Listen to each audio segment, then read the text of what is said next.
नमस्ते बच्चों। कक्षा 10 विषय गणित और प्रश्नावली है अपनी सर्कल 12.2। उसके जो लास्ट क्वेश्चन रहते हैं 9, 10 और 11 उसके बारे में अपने इसमें हल करेंगे। तो सबसे पहले अपने 9वें क्वेश्चन को देखते हैं। क्या दे रखा है कि एक चतुर्भुज है, वो क्या है ABCD, कोई शीर्ष है, उसके चारों शीर्ष है वो किससे गुजरते हैं, एक सर्किल से गुजरते हैं। और आपको क्या दे रखा है, जो AB है वो इक्वल है CD की। अब अपने चतुर्भुज को छोड़कर इसमें देखें वृत्त के अकॉर्डिंग, तो फिर AB और CD इसकी क्या होगी, जीवाएं होगी। AB और CD इसकी क्या होगी, जीवाएं होगी। और ये इसने क्या कहा है कि बराबर है, जीवाएं बराबर है दोनों कि दो जीवाएं बराबर है।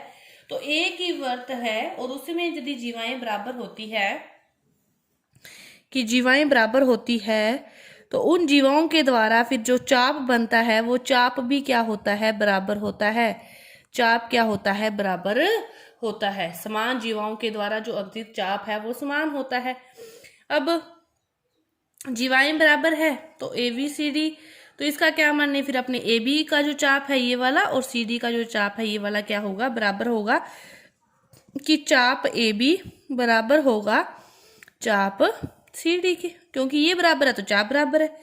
अब दोनों में क्या करें, अपने DA को जोड़ दें दोनों तरफ ही, कि पहले लिख लो चाहे जो चाप DA है वो क्या होगा, चाप DA के बराबर होगा। ये तो सेम ही है, जब बराबर ही है फिर तो। अब इसमें इसमें इसमें ये जोड़ दें तो क्या करें कि चाप AB प्लस चाप DA इक्वल टू होता है चाप CD प्लस चाप DA। हो गया। अब देखो चाप AB प्लस DA, मतलब इसको जोड़ा है ना, तो ये पूरा क्या बन जाएगा, फिर चाहे इधर से ले लो भी DA प्लस AB, तो ये पूरा चाप क्या बन गया, DAB। कि क्या बन गया, चाप DAB। इसी तरह इसकी बात करें CD में ये जोड़ा है तो ये पूरा चाप क्या बन गया, यहां से लेकर ये वाला पूरा, तो CDA क्या बन गया, चाप CDA बन गया। अब इसमें बात करो आपने, तो ये पूरा चाप समान है, अपने इसको DAB ना लिखते हुए अपने DB भी तो लिख सकते हैं भी, यहां से लेकर यहां तक का चाप है तो DB चाप, ये समझ सकते हैं ना। तो इसी तरह इसको CDA ना लिखते हुए CA लिख सकते हैं, अपने समझ जाए भी। ये इसको पूरा ना लिखते हुए इसको क्या लिख सकते हैं, चाप DB इक्वल टू है चाप CA, DB CA। DB को अपने उल्टा करके भी तो लिख सकते हैं ना, DB को BDB, तो BD जो चाप है वो किसके बराबर है, AC के, दोनों तरफ ही उल्टा कर दिया। अब BD जो चाप है वो AC के इक्वल है CA के, चाप इक्वल है तो BD ओ इक्वल होगा AC के, तो ही तो इक्वल होगा ना। जैसे यहाँ पे किया था कि ये इक्वल है तो इसकी चाप इक्वल होंगे। अब अपने पास चाप इक्वल आ गए तो फिर ये भुजाएं भी तो क्या आएगी, इक्वल होगी, तो ही चाप इक्वल होंगे। इसमें अपने को भुजाएं दे रखी थी अपने चाप माने, अपने निकाल लिए चाप, तो फिर भुजाएं भी क्या होगी, इक्वल होगी। तो यही क्या करना था, अपने को प्रूव्ड करना था। तो उसी अकॉर्डिंग ये अपना क्या हो गया, प्रूव हो गया। इसके बाद देखो 10वां क्वेश्चन। क्या दे रखा है 10वां क्वेश्चन कि एक वृत्त की कोई भी दो समान जीवाएं हैं वो एक दूसरे को क्या करती है, प्रतिच्छेद करती है।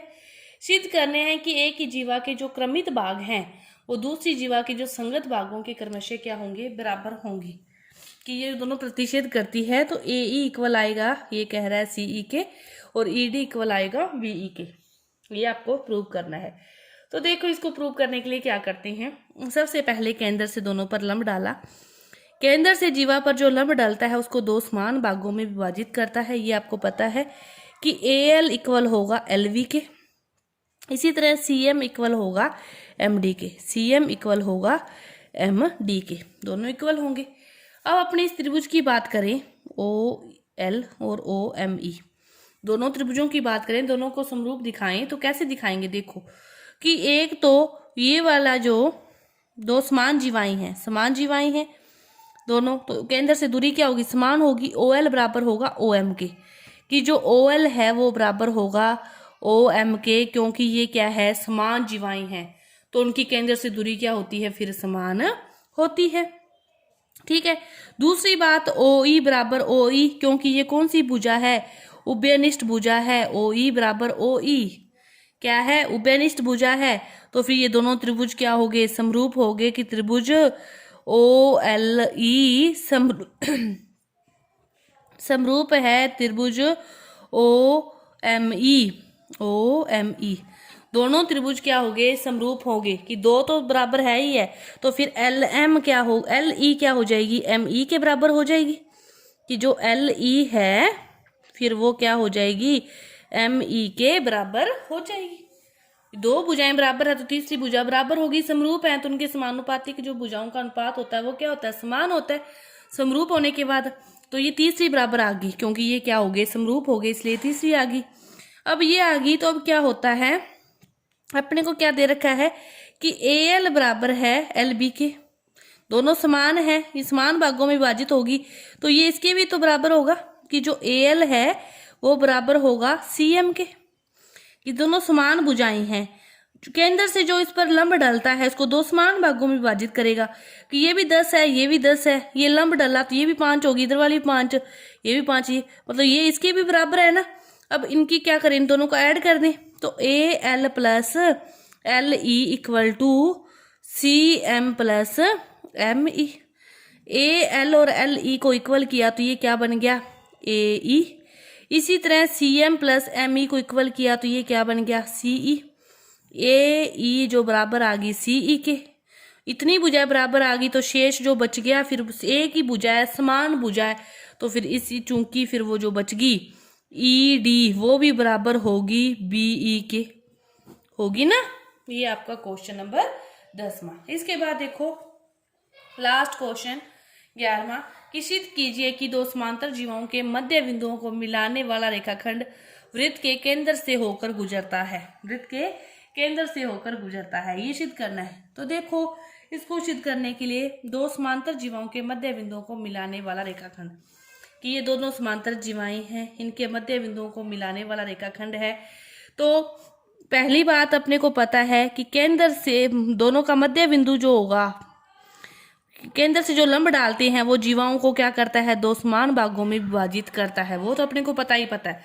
और दूसरी बात इसने क्या क्या है, अपने यहाँ पे कोई बिंदु एक बीच में रेखा और ले ली इसको प्रूव करने के लिए, तो एक त्रिभुज ये बन गया और एक त्रिभुज ये बन गया। अब देखो कि ये क्या है, दोनों समांतर जीवाएं, इसने क्या क्या है, दो समांतर जीवाएं हैं।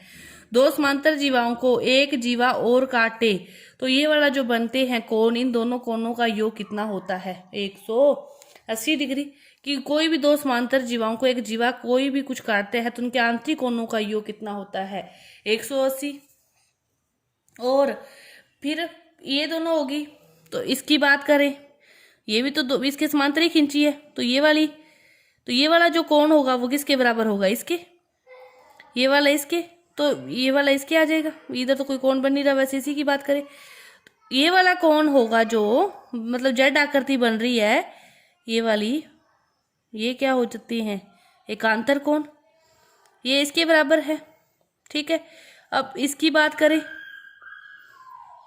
तो ये वाला कोण इसके बराबर आएगा।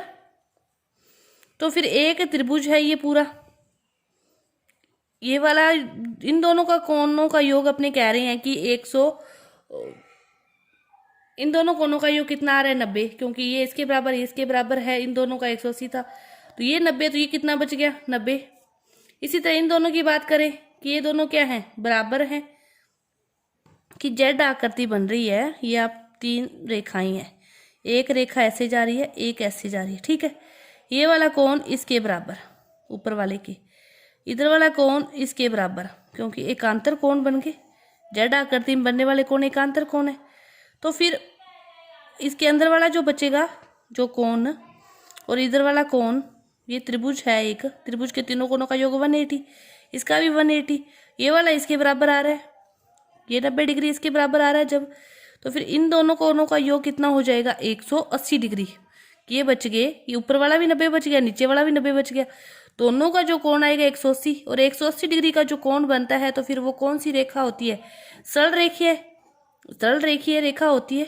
तो ये दोनों फिर लंब होंगे तो ही ये सरल रेखीय होगी, लंब होंगे तो वो कहाँ से जाएगा, केंद्र से जाएगा, लंब होंगे तो कहाँ से जाएगा, केंद्र से जाएगा। तो इसीलिए ये क्या है, केंद्र से जाता है, आपको पूरा वो लिखना है करके कि ये कोण इसके इक्वल है, ये इसके इक्वल है, इसी तरह इसका, ये दोनों इक्वल हैं, वहां से इनका मान 45 डिग्री निकलेगा दोनों बराबर करके। फिर ये पीछे इनका 90 है तो इनका 90, इन दोनों का 90 तो फिर ये 90, ये दोनों का फिर कितना हो गया 180, ये 180 है तो ये कौन सा हो जाएगी, सरल रेखीय आकृति, ये 90 बना क्योंकि ये लंब हो गया। फिर इस प्रकार आप इसको हल कर सकते हो। तो आपका ये जो प्रश्नावली है 12.2 पूरी हुई। धन्यवाद।